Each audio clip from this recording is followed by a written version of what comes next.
नमस्कार। राष्ट्र, राष्ट्रियता, सभ्यता र संस्कारको सङ्गम बागमती टेलिभिजनको नियमित संवाद प्रश्नोत्तरमा तपाईलाई स्वागत छ। म कृष्ण तिमल सिन्हा। आजको यो बसाइमा हामी समग्र मुलुकको अर्थतन्त्रको विषयमा विशेष संवाद गर्छौं। हामीले केही दिन यता आम सञ्चार माध्यममा, सामाजिक सञ्जालमा सबैतिर श्रीलङ्काको अर्थतन्त्र टाट पल्टिएको, श्रीलङ्का अब मुलुक नै टाट पल्टियो, विदेशीको ऋण तिर्न सकेन, बालबालिकाका लागि किताब किन्न सकेन, औषधि उपचारका लागि औषधि किन्न सकिराखेको छैन, इन्धनको चरम अभाव छ, 18-19 घण्टासम्म लोड सेडिङ भइराखेको छ, मुलुक नै कोल्याप्स हुने अवस्थामा पुग्यो भन्ने चर्चा, टीका टिप्पणी र बहस चलिरहँदा हामी पनि त्यही बाटोमा गइराखेका त छैनौँ। समग्रमा हाम्रो यति बेलाको अर्थतन्त्र कुन अवस्थामा छ, कुन लयमा गइरहेको छ? संवादका लागि हामीसँग प्राध्यापक डाक्टर चन्द्रमणि अधिकारी हुनुहुन्छ, वरिष्ठ अर्थविद। स्वागत छ। धन्यवाद। नमस्कार। योभन्दा अगाडि कोरोनाको कहर चलिराखेको थियो, अर्थतन्त्र कसरी सम्हाल्ने होला, रेमिटेन्स पनि घटिराखेको छ, बजारमा यो खालको तरलता देखिराखेको छ भन्ने एउटा चिन्ता थियो। अब चाहिँ हामीले श्रीलङ्का एमसीसी रिजेक्ट गरेर श्रीलङ्का यस्तो भयो, बीआरआईले गर्दा श्रीलङ्का यस्तो भयो र हामी पनि त्यही बाटोमा गइराखेका छौँ। हामीले एमसीसी स्वीकार गऱ्यौँ, बीआरआई पनि स्वीकार गऱ्यौँ, देश टाट पल्टिनुभयो भनेर अहिले जुन ढङ्गले सतै टिप्पणी भइराखेको छ, ठ्याक्कै श्रीलङ्का र हाम्रो अर्थतन्त्रलाई तुलना गर्दाखेरि हामी कुन अवस्थामा छौँ? अब श्रीलङ्का र नेपालको अर्थतन्त्रको चरित्रलाई हेर्नुपर्छ पहिला, होइन? र चरित्रलाई हेर्नुपर्छ र अर्कातिर त्यो पछिल्ला दिनमा लिएका नीतिहरू, चालेका कदमहरू, त्यसलाई समीक्षा गर्नुपर्छ। अब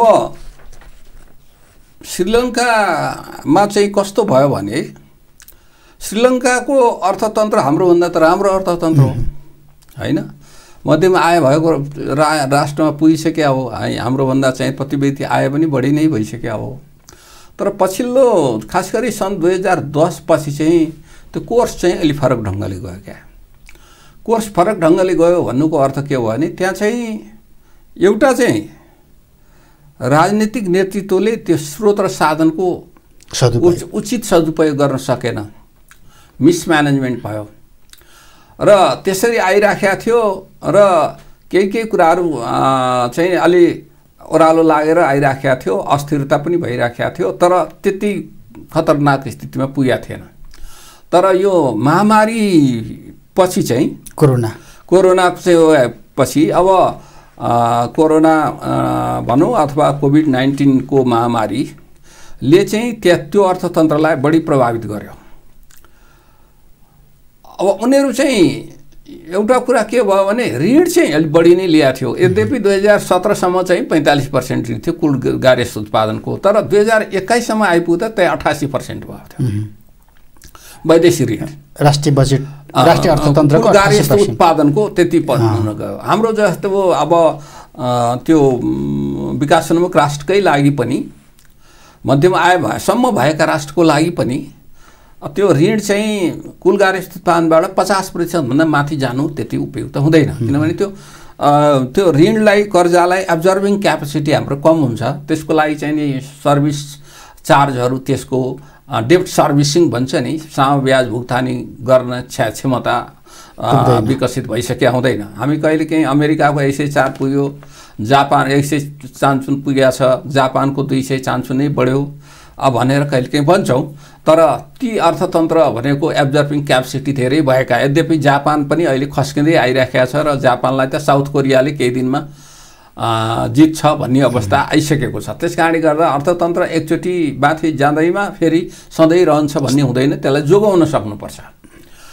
अनि अर्को कुरा चाहिँ त्यहाँ के भयो भने त्यो ऋण तिर्नलाई नै ऋण लिनुपर्ने अवस्था भयो। तर ऋणहरू पनि अधिकांश के कस्तो भयो भने कमर्सियल खालका ऋणहरू, क्या कमर्सियल ब्याङ्कहरूबाट, वित्तीय संस्थाहरूबाट लिएको, सभरेन चाहिँ जस्तो भनौँ न, सभरेन भनेको सरकारले अलिकति बढी ब्याज दर गरेर सरकारले नै जारी गरेका बन्डहरू, होइन, अन्तर्राष्ट्रिय बन्डहरू जारी गरेको, त्यसको 39% त्यस्तो छ।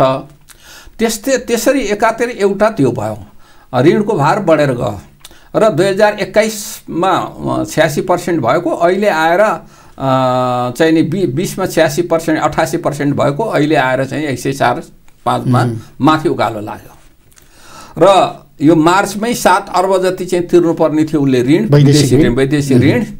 उसित 2.5 अर्ब जति, 2 अरब 30 करोड जति मात्रै डलर मात्रै उसित बाँकी रहेको। त्यो अवस्था भयो। त्यसले गर्दाखेरि अर्को कुरा के गर्यो भने कृषि त्यो अर्थतन्त्रको संरचना, अघि मैले भनेको थिएँ, अर्थतन्त्रको चाहिँ नि चरित्रलाई हेर्नुपर्छ भन्दा श्रीलङ्काको चाहिँ अर्थतन्त्रमा कुल गार्हस्थ्य उत्पादनमा कृषिको योगदान 8-9% मात्रै हो।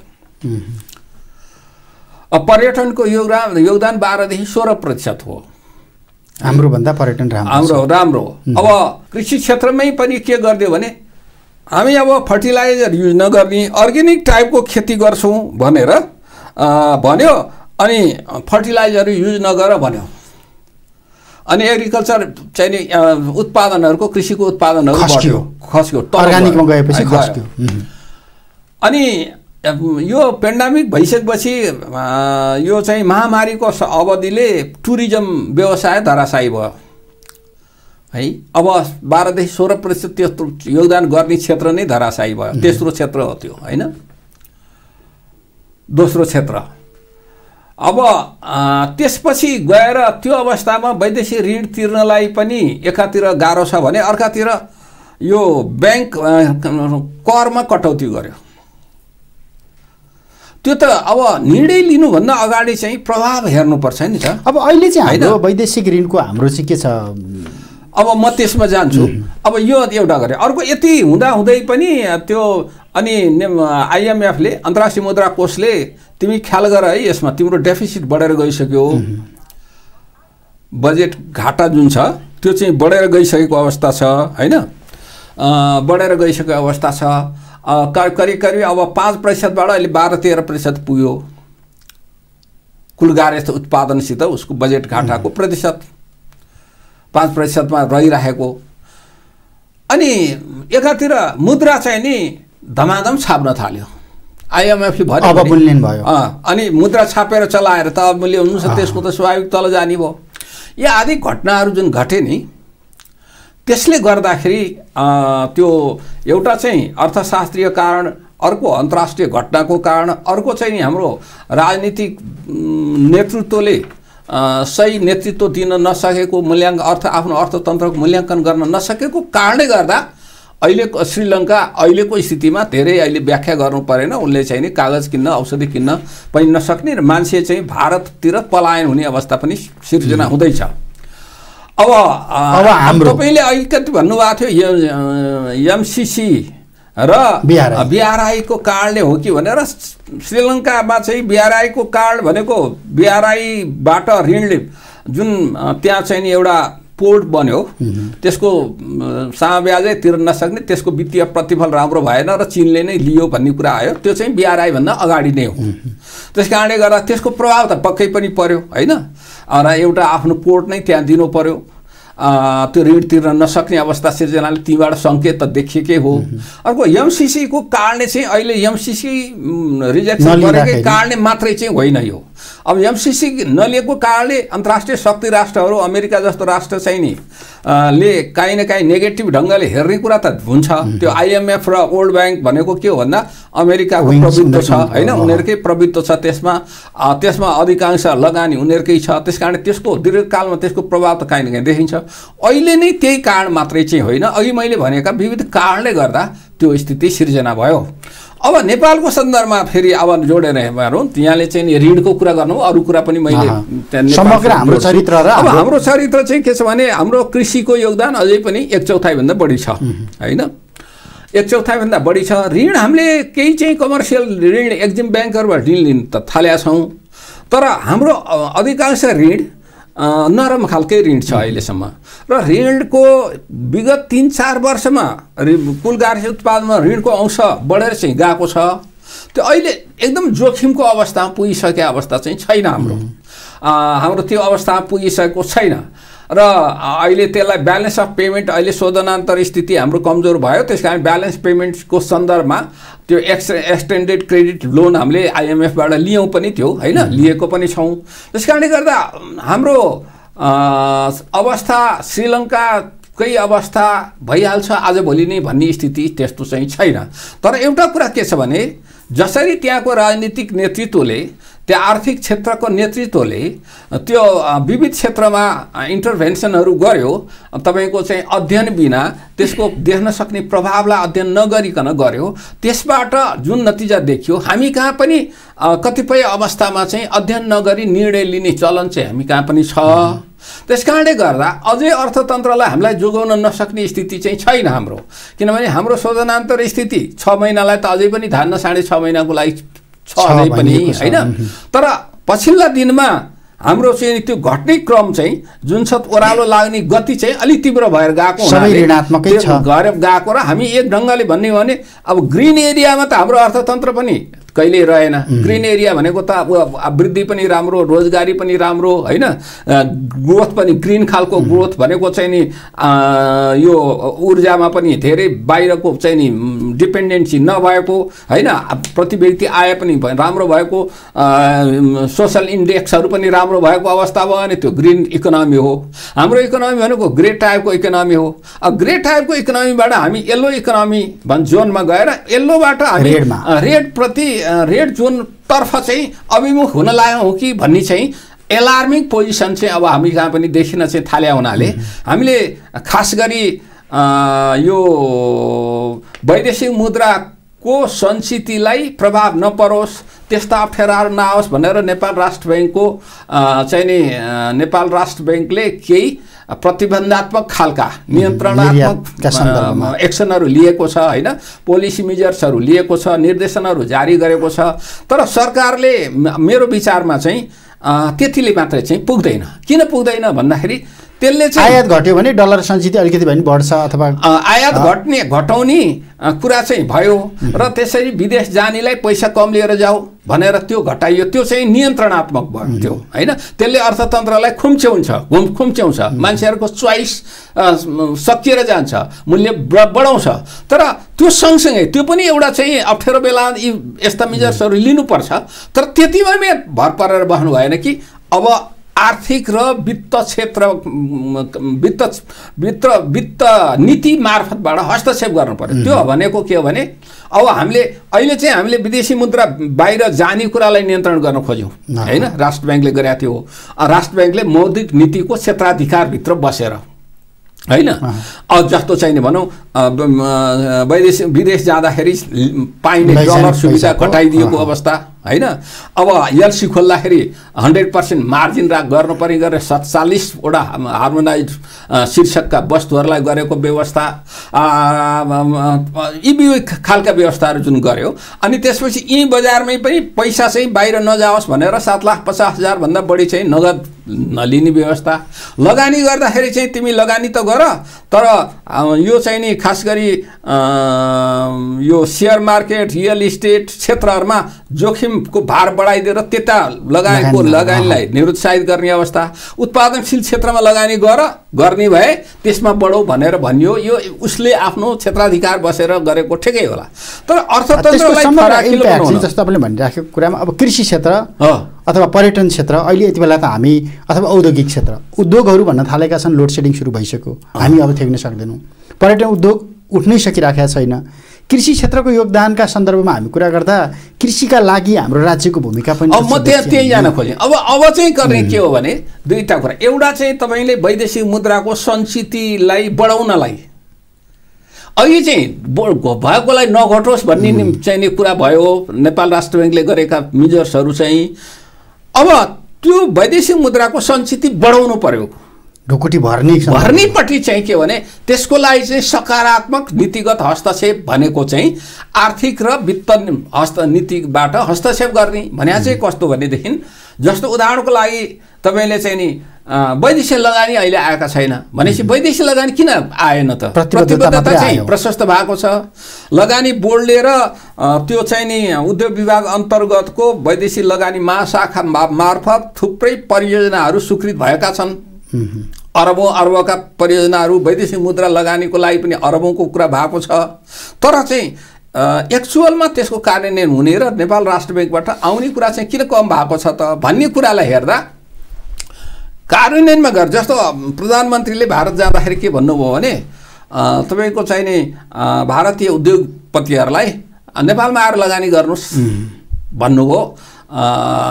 त्यो उनीहरूलाई भेटेर र उनीहरूले पनि हुन्छ हामी भनेर भने त्यो पोलिटिकल लेभलको एउटा सकारात्मक सन्देश मात्रै भयो। तर त्यसको लागि त यहाँ वातावरण त्यही खालको अनुकूल हुनु पर्यो नि, होइन? जस्तो भन्नुभयो बिजुली चाहिँ नि भोलि लोड सेडिङै भइराख्यो भने त को आउँछ र? एक होइन, ऊर्जा सङ्कट छैन, ऊर्जा सङ्कट बजार लागु गर्ने भयो भने। अब दोस्रो कुरो, बजारमा ब्याङ्कमा पैसै नपाउने अवस्था छ भने उनीहरूले सबै पैसा ल्याउने त होइन, होइन? केही पैसा त यहाँबाट नि चलायमान हुनु पर्यो, चलाउनु पर्यो। अब त्यसै गरी चाहिँ तपाईँको प्रशासनिक हडरहरू बाँकी नै छ। धेरै संस्थाहरूमा गएर स्वीकृति लिनुपर्छ, फेरि निर्धारित समयमा त्यो फाइलमा निर्णय हुँदैन, होइन?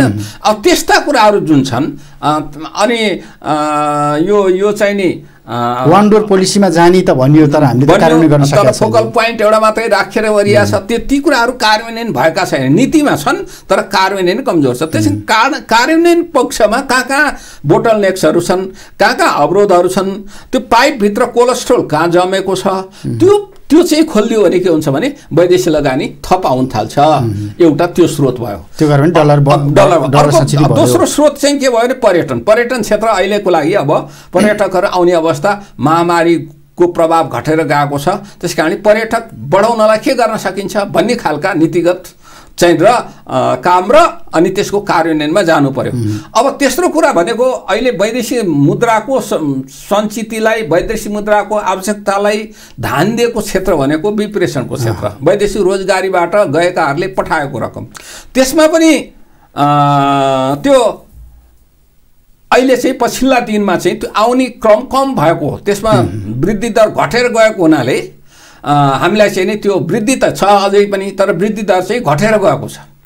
त्यस कारणले पनि त्यो अलिकति जोखिममा गयौँ कि भन्ने भयो। अब त्यसमा चाहिँ के हो भन्दा किन घट्यो त त्यो भन्ने कुरा कारण खोज्नु पर्यो। त्यो कारण खोजेर त्यो श्रमिकको सङ्ख्या घट्या हो कि ज्यादा दर घट्या हो कि श्रम बजारमा, अथवा पठाउन कम भएको हो कि, अथवा पठाउन चाहिँ पठाएको छ तर चाहिँ नि ब्याङ्किङ च्यानलबाट बाहिरबाट कति आएको छ, त्यो ब्याङ्किङ मतलब बाहिरबाट नआएर अन्य वस्तुगत कुरामा चाहिँ खर्च गरेर विचलन कति भएको छ भन्ने कुराको त्यो व्यापक खोजबिन गर्नु पर्यो, अध्ययन गर्नु पर्यो। त्यो आधारमा यदि चाहिँ नि तपाईँले चाहिँ नि बजारमा डलरको लागि यो हुन्डीवालाले अथवाले 120 रुपियाँ दिन्छु, 120 को ठाउँमा 123 रुपियाँ दिएछ भने सरकारले 124 दिए भइहाल्यो नि।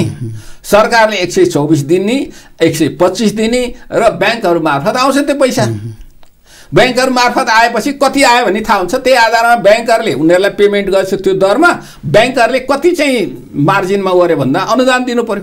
त्यो वैदेशिक मुद्रा डलरै आएपछि त डलरमा त विश्वको डलरमा भाउ बढ्या छ भनिसकेपछि त हामी त चाहिँ घाटामा त रहँदैनौँ नि त। अब त्यसै गरी अब अर्को छ चाहिँ तपाईँको वैदेशिक सहायता। वैदेशिक सहायता पनि हामी कहाँ जुन प्रतिबद्धता आएको छ त्यसको चाहिँ नि 40% भन्दा बढी खर्च गर्न सकेका छैन। 35-40% खर्च क्षमता बढाउन सक्नु पर्यो, होइन?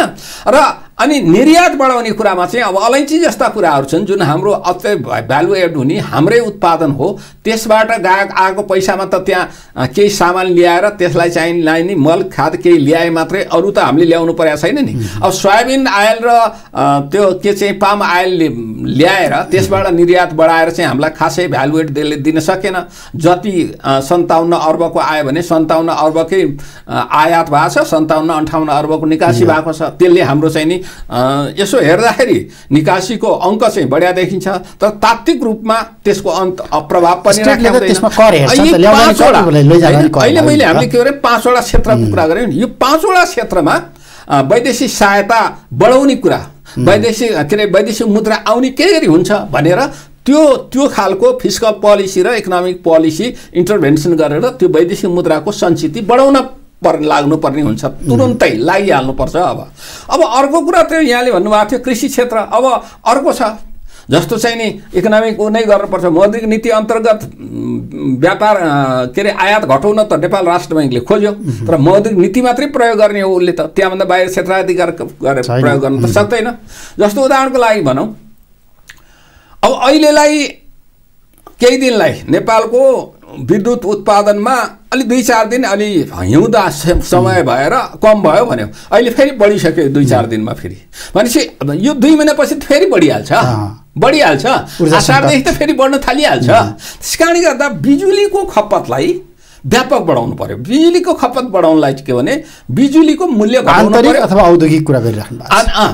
बिजुलीको खपत आन्तरिक रूपमा बढाउनु पर्यो, औद्योगिकमा होस्, घरायसीमा होस्, अन्य प्रयोजनमा होस्, यातायातको क्षेत्रमा होस्, हैन, कृषि क्षेत्रमा होस्। बढाउनलाई के त्यो उत्पादनको विद्युतको मूल्य घटाउने एउटा प्रणालीमा सुधार गर्ने अर्को, र भरपर्दो सेवा सुविधा दिने, समयमा आउँछ, पर्याप्त रूपमा प्राप्त हुन्छ, र त्यसमा त्यो चाहिँ नि एक्कासी आउने नजाने खालको हुँदैन, सिस्टम भरपर्दो छ र प्राइस पनि कम छ भनेपछि तपाईँले अहिले 20-25% चाहिँ नि त्यो मूल्य घटाइदियो भने के हुन्छ, घरायसी हिसाबले त सबै मान्छेले त्यो इग्नेसन विद्युतीय चुलो प्रयोग गर्न थाल्छ, ग्यासलाई विस्थापित चाँडो गर्न सकिन्छ, अन्य क्षेत्र पेट्रोलियम पदार्थहरूमा। त्यसै गरी अब चाहिँ तपाईँको अन्य खालका चाहिने कुराहरूमा पनि विद्युतीय सवारी साधन गर्नलाई, तेललाई सवारी साधनलाई चाहिँ नि कन्भर्ट गर्नलाई चाहिँ नि बरु अनुदान दिए हुन्छ, होइन, र ल्याउँदा विद्युतीय साधनलाई चाहिँ आउँदाखेरि सस्तोमा आउने बनाइदिनुपर्छ, गऱ्यो भने त अनि त्यसले गर्दा के हुन्छ भने हाम्रो चाहिँ नि मुख्य चाहिँ आयात के हो भन्दा इन्धन नै हो, ठुलो व्यापार फसिल फ्युल नै हो। त्यो घटना साथ त हाम्रो चाहिँ के हुन्छ भने एकातिर चाहिँ आन्तरिक उत्पादन बढेर जान्छ, बिजुलीको उत्पादन बढेर जान्छ, यहाँ रोजगारी हुन्छ, नयाँ परियोजनाहरू हुन थाल्छ, त्यसले चाहिँ आन्तरिक उत्पादन बढाइदिन थाल्छ, कृषि क्षेत्रको चाहिँ नि उत्पादन लागत घटेर आउँछ, अर्कातिर पैठारी पनि घटेर आउँछ। त्यसकारण यो कुराहरू चाहिँ एउटा। अर्को चाहिँ कृषि क्षेत्रलाई अब अहिले हामीले करिब 2 खर्ब जति मोटामोटी पुग्न वार्षिक चाहिँ तरकारी, फलफुल, खाद्यान्न, तेलीय पदार्थ निर्यात गरेर आयात गर्छौँ हामी। 2 खर्बको आयात करिब हैन। त्यसमा चाहिँ ठिक छ, फलफुल तरकारी त हामीले 2-4 महिनामै उत्पादन गर्न सक्छौँ नि त। खाद्यान्न 6 महिना 8 महिना त उत्पादन गर्न सक्छौँ नि त। खाद्यान्न उत्पादन गर्ने क्षेत्रमा प्रविधि नयाँ दिन सक्यो है। ठाउँ ठाउँमा चाहिँ तपाईँको चाहिँ नि भनौँ यो के भन्छ रोप्नेदेखि गोड्नेदेखि लिएर सबै चाहिँ नि नयाँ प्रविधि प्रयोग गर्ने, लागत पनि घटाउँछ, थोरै मान्छेबाट नि काम हुन थाल्छ, अनि नयाँ युवालाई त्यतापट्टि आकर्षण पनि बढ्छ। मैले खनी खोसी गरेर कुटो लिएर त बस्नु परेन, डोको लिएर नि बस्नु परेन, हिजोको हलो चलाउनु नि परेन भनेर प्रविधिले गर्दा त्यता आकर्षण पनि बढ्छ, लागत पनि घटेर आउँछ है। अब र त्यसरी उत्पादन गरेको वस्तु चाहिँ बजारको सुनिश्चितता छ, राज्यले ग्यारेन्टी गर्छ है, बजारको सुनिश्चितता छ भनेर भनिदिएर उत्पादन गरेको आधारमा अझ त्यसलाई बोनस पनि दिने, त्यसको अटोमेटिक खालको एउटा सिस्टम बजारमा ल्याएर उसले बेच्ने सरकारी संयन्त्रलाई मार्फत, र त्यसमा चाहिँ बोनस पनि दिने, अभिलेखाङ्कन गऱ्यो भने त अनि मान्छे चाहिँ त्यतापट्टि आकर्षित हुन थाल्छ। र अर्को कुरा कतिपय कुराहरू छ, अहिले हाम्रो घर बनाउन थाल्यो, ठुला चाहिँ नि बिमहरू चाहिँ नि यो फलामका बिमहरू होइन, बिलेटहरूबाट बन्न थालेको छ। त्यो त हाम्रो त न यहाँ कच्चा पदार्थ छ न त्यसको बाहिरबाट आउने हो। अब अन्य खालका चाहिँ त्यसमा प्रयोग गर्ने, गाह्रोमा प्रयोग हुने कुरा पनि हामी आयातै गर्न लागेका छौँ भने चाहिँ काठ चाहिँ जङ्गलमा कुहिएर बसिरहेको छ भनेपछि त्यो काठको कसरी प्रयोग गर्न सक्छौँ त आधुनिक किसिमले त्यसलाई प्लाइवुडको रूपमा प्रयोग गरेर बाँसको प्लाइवुड बनाएर गर्ने, र पहाडमा कटिङ गर्ने मेसिनहरू पाइन्छ, ढुङ्गा कटिङ गर्ने मेसिनले फर्स्ट क्लास इटा साइजमा, ब्लक साइजमा, के साइजमा ढुङ्गा कटिङ गर्न सकिन्छ। घरहरू बनाउँदाखेरि त्यसलाई प्रयोग गर्न सामग्री घटाउन सकिन्छ। यसरी अलिकति व्यवहारिक ढङ्गले आफ्नो स्रोत र साधन प्रयोग गर्ने किसिमका प्रविधिहरू भित्राउन सक्यो भने अनि हामी त्यो श्रीलङ्का, त्यसको लागि त राज्यको नीति छैन नि त, राज्यको नीति नै देखिएन। त्यही कारण राज्यले तिनटै तहका सरकारले राज्यले आपसमा छलफल गरेर समन्वय गरेर कुन कसले के गर्ने, कुन तहको योजनाहरू गर्ने सम्पन्न गर्ने, कुन थर कार्यक्रमहरू सम्पन्न गर्ने, कसले चाहिँ त्यसको मापदण्ड बनाउने, कसले नीति निर्माण गरिदिने, कसले कार्यान्वयन गर्ने, कसले सुपरिवेशन गर्ने भने त 3 तहको सरकारमा आपसमा काम गर्न सकिन्छ नि है। यस्ता कामहरू गर्न सक्यो भने अनि हामीले श्रीलङ्का जस्तो पुग्छौँ कि भनेर डराउनु पर्ने स्थिति छैन। अब त्यो भएन भने चाहिँ अहिले मान्छेमा अलिकति त्रास के भएछ भने न हामी त श्रीलङ्का जस्तो तपाईँले अहिले पेट्रोल पम्पमा लाइन किन देखियो भन्दा नाकाबन्दीको झल्को दिइराखेको होइन। त्यो किन देखियो भन्दाखेरि अब यो पेट्रोलियम अब हामी कहाँ पेट्रोलियम आउने क्रम अहिले एकदमै घट्या त होइन, भण्डारण घट्या त होइन होइन, अलि महँगो चाहिँ महँगो भयो होइन, अन्तर्राष्ट्रिय बजारमै मूल्य बढ्यो हुनाले महँगो भयो।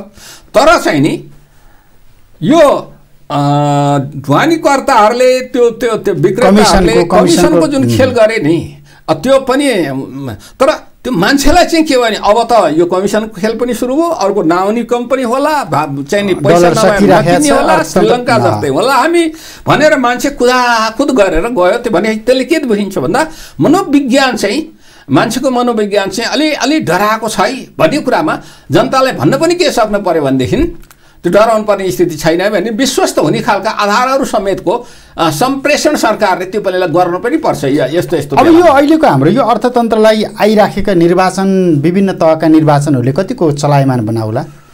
यो ब्याङ्किङ प्रणालीभन्दा बाहिर रहेका पैसाहरू अब चाहिँ ब्याङ्किङ प्रणालीमा जोडिन्छन् अथवा बजारमा आउँछन्, व्यक्तिको हातमा पुग्छ, त्यसपछि अर्थतन्त्र केही गतिशील हुन्छ कि भन्ने एउटा विश्लेषण गरिन्छ नि। हाम्रो अर्थतन्त्र हेर्नुहोस् अब यो हेर्नुहोस् के हुन्छ व्यावहारिक प्रश्न है। निर्वाचनको समयमा विश्वका कतिपय अर्थतन्त्रको आर्थिक वृद्धि दर बढ्छ, मुद्रास्फीति नै बढ्छ, रोजगारीको दर पनि बढ्छ, बेरोजगारी दर घट्छ, एकदम ठिक हो। तर हामी कहाँ चाहिँ ती सबै कुरा त्यही ढङ्गले लागु हुन्छन् त भनेर भन्नलाई के हुनु पर्यो भने हाम्रो अर्थतन्त्रको फेरि हाम्रो अर्थतन्त्रको चरित्रमा जान्छ। हाम्रो अर्थतन्त्र चाहिँ नि पैठारीमुखी र बहुमुखी अर्थतन्त्र चलाइराखेका छौँ।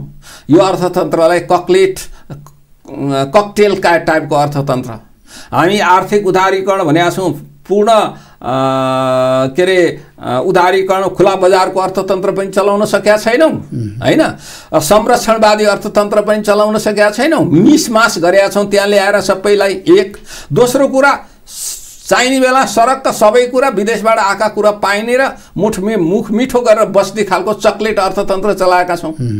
अब तपाईँले चक्लेट अर्थतन्त्र चलाएर को बेलामा अनि निर्वाचनमा को बेलामा पैसा त्यहाँ आउँछ र त्यसले अर्थतन्त्र धेरै चलायमान हुन्छ, आर्थिक वृद्धि हुन्छ भनेर भन्न चाहिँ धेरै सकिन्न। हो केही आन्तरिक उत्पादनका वस्तुहरूको सन्दर्भमा केही भनौँ न गाउँठाउँमा तरकारी, खसी, बोका आदि कुराहरू चाहिँ के होला। तर निर्वाचनमा तपाईँले गाडीका कुछन् अनि निर्वाचनका प्रचार सामग्रीहरू कहाँबाट आउँछन्? हामी आयात गर्छौँ। निर्वाचनमा गाडी कुद्छन्, त्यसको लागि तेल कहाँबाट आउँछ?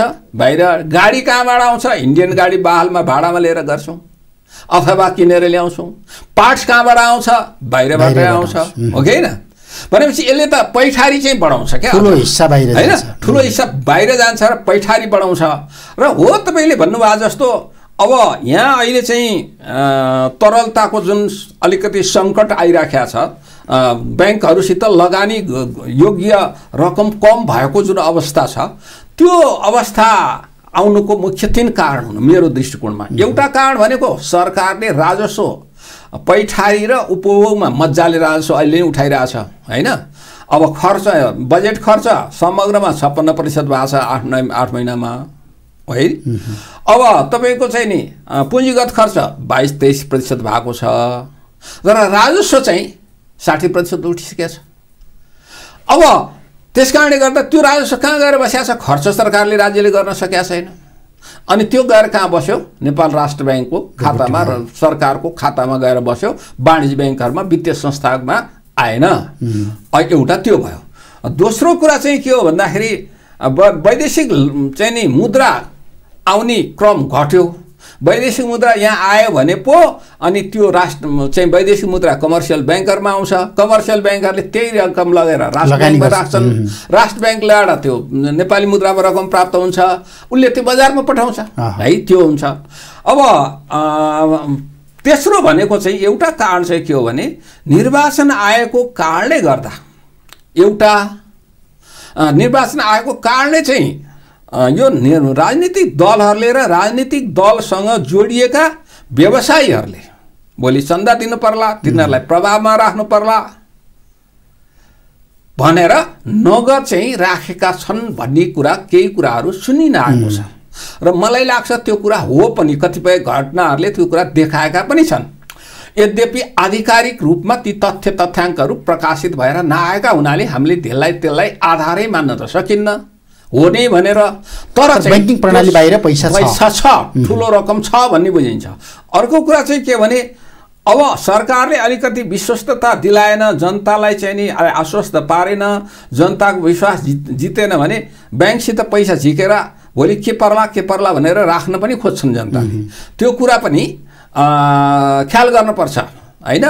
त्यो तहमा त पुगिसकेका छैन नि हाम्रो अर्थतन्त्र। छैन त्यो तहमा हाम्रो अर्थतन्त्र त्यसरी पैसा ल्याएर घरमा राख्नुपर्छ भन्ने छैन। म पनि भन्छु आम जनतालाई हाम्रो देश हामी सबैको साझा हो। हामी कोही सत्तामा हुँला, कोही पदमा हुँला, कोही पदमा नहुँला, तर देश सबैको साझा। हाम्रो धरती सबैले टेक्ने ठाउँ एउटै भाव हुनाले यो धरतीको सन्दर्भमा, यो देशको सन्दर्भमा, यो मातृभूमिको सन्दर्भमा बोल्दा हामीले जुनसुकै ठाउँमा भए पनि इमानदारीका साथ बोल्नुपर्छ। त्यसकारण त्यो बोल्दा अहिलेसम्म चाहिँ त्यस्तो अवस्था आइसकेका छैन। तर अलिकति सरकार पनि मितव्ययी पनि हुनुपर्ने, अलि सचेत र सजग पनि हुनुपर्ने हैन। उत्पादनशील क्षेत्रमा लगानी लैजानलाई, वैदेशिक मुद्राको सञ्चिति बढाउनलाई, आर्थिक र वित्त नीतिमा हस्तक्षेप गर्नुपर्ने दायित्व सरकारको हो। त्यो कुरा गर्नुपर्छ सरकारले, राज्यले। आम जनताले पनि विश्वमै अहिले महँगी बढेर गएको छ। बेलायतमा 13 लाख मान्छे गरिबको रेखामुनि गए भनेर त्यहाँको ऋषि सुनक, त्यहाँका अहिले एक्सचेकर अर्थमन्त्रीले स्प्रिङ स्टेटमेन्ट भनेको अब त्यो बजेटमाथिको टिप्पणी, एउटा चाहिँ बजेट स्टेटमेन्ट आउँछ, अफिस अफ बजेट के अरे budget office of budget responsibility भन्ने अफिस हुन्छ त्यो उनीहरूको हैन, त्यो अर्थमन्त्रीको उसमा त्यसको सन्दर्भमा स्टेटमेन्ट पार्लियामेन्टमा दिँदाखेरि स्प्रिङ स्टेटमेन्ट दिँदाखेरि उनले चाहिँ नि भन्यो 13 लाख मान्छे गरे भन्यो र चाहिँ 8% भन्दा माथि मूल्य वृद्धि जाँदैछ भनेर भन्यो। त्यहाँ पनि ग्यासको सङ्कट पर्ने अवस्था छ हैन। पुरै युरोपमा उनले चाहिँ नि रसियाले के अरे स्याङ्सनमा काउन्टर स्याङ्सन गरेर के भनिसक्यो भने म त चाहिँ ग्यास बेच्छु तर रुबलमा मात्रै बेच्छु है, मेरो मुद्रामा बेच्छु भनेर हैन। रुबल चाहिँ मा बेचेपछि रुबलको डिमान्ड बढ्छ र रुबलको भाउ अलिकति माथि जान्छ, स्ट्रङ भएको चाहिँ अहिले कमजोर भएकोमा भने उनले त्यो नीति लिएर रणनीति वार चाहिँ नि वार स्ट्राटेजी हैन अपनाएर गरेको अवस्था छ। अब चाहिँ अमेरिकामा नि मूल्य वृद्धि उच्च भएर गएको अवस्था छ हैन, वृद्धि पनि उच्च छ, मूल्य वृद्धि पनि उच्च भएर गएको छ। अब हाम्रो छिमेकी भारतमै पनि चाहिँ नि अहिले कतिपय कुराहरूमा सप्लाई सिस्टममा कन्स्टेन्टहरू अलरेडी केही देखिएका छन्। उसले पनि करिब 83-84% चाहिँ तेल बाहिरैबाट ल्याउँछ हैन। त्यो अवस्थाले गर्दा आम जनताले पनि आफूलाई अलिकति मितव्ययी राख्ने, अनावश्यक रूपमा नगर्ने र सजग र सचेत चाहिँ मान्छेले राख्नु चाहिँ पर्दछ। हुन्छ र सर, समय र संवादको लागि धन्यवाद। धन्यवाद। प्राध्यापक डाक्टर चन्द्रमणि अधिकारी, वरिष्ठ अर्थविद। समग्रतामा नेपालको आजको दिनको अर्थतन्त्र कुन लयमा गइराखेको छ? हामी टाट पल्टिने बाटोमा गइराखेका हौँ कि नेपाल राष्ट्र बैंकले लिएको पोलिसी खराब हो कि अथवा हामी आफै मितव्ययी बन्न नसकेर हाम्रो अर्थतन्त्रका सन्दर्भमा यति धेरै आशंकाहरू उब्जिराखेको हो, अथवा अहिलेको यो सङ्कटबाट बाहिर निस्किनको लागि राज्यले, नेपाल राष्ट्र बैंकले, केन्द्रीय बैंकले गर्नुपर्ने नीतिगत निर्णयहरू के कस्ता छन् र डलर व्यवस्थापनका लागि अथवा राष्ट्रिय सञ्चिति बढाउनको लागि सरकारले कस्तो नीति अङ्गीकार गर्नुपर्छ लगायतका सन्दर्भमा जोडिएर संवाद गऱ्यौँ। समय र संवादका लागि म फेरि पनि प्राध्यापक डाक्टर चन्द्रमणि अधिकारीलाई धन्यवाद दिन्छु। बागमती टेलिभिजन हेर्दै रहनुहोला। नमस्ते।